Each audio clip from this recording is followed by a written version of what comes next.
Indian premier ലീഗിന്റെ 18ാം സീസണിൽ CSKയുടെ പ്രകടനം തീർത്തും നിരാശപ്പെടുത്തുകയാണ്.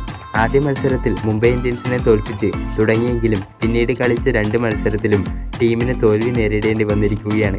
അവസാന മത്സരത്തിൽ രാജസ്ഥാൻ റോയൽസിനോട് 6 റൺസിനാണ് CSK തോറ്റത്. ആദ്യം ബാറ്റ് ചെയ്ത രാജസ്ഥാൻ 9 വിക്കറ്റിന് 182 റൺസ് അടിച്ചെടുത്തപ്പോൾ മറുപടിക്കായിറങ്ങിയ CSKക്ക് 6 വിക്കറ്റിന് 176 റൺസ് ആണ് നേടാനായത്.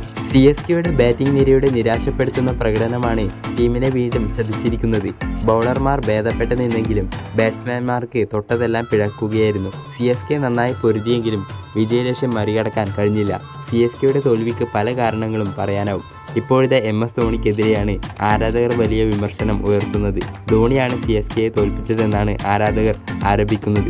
MS ധോണി പ്രായം മനസ്സിലാക്കി കളിക്കാൻ തയ്യാറാവണമെന്നാണ് ആരാധകർ പറയുന്നത്.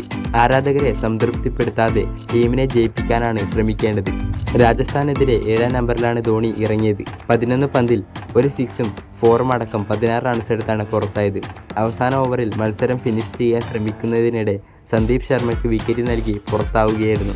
ധോണി പാഴാക്കിയ പന്തുകൾ മത്സരഫലത്തിൽ നിർണായകമായെന്നാണ് ആരാധകർ പറയുന്നത്. 16ാം ഓവറിലെ അവസാന പന്തിൽ വാനിഡു ഹസരംഗയെ ക്രീസിൽ നിന്ന് കയറി കളിച്ച ശേഷം ധോണി പ്രതിരോധിച്ചു. സന്ദീപ് ശർമ്മയെയും മഹേഷ് തീക്ഷ്ണയെയും അല്പം കൂടി നേരത്തെ ആക്രമിക്കാൻ ധോണി ശ്രമിച്ചില്ല. പഴയതുപോലെ അവസാന ഓവറിൽ ഫിനിഷ് ചെയ്യാൻ ഇപ്പോൾ ധോണിക്ക് സാധിക്കില്ല. 5ാം നമ്പറിൽ ഇറങ്ങി ടീമിനെ വിജയത്തിലേക്ക് അടുപ്പിച്ച് ഫിനിഷർ ജോലി മറ്റാർക്കെങ്കിലും നൽകണമെന്നാണ് ആരാധകർ അഭിപ്രായം.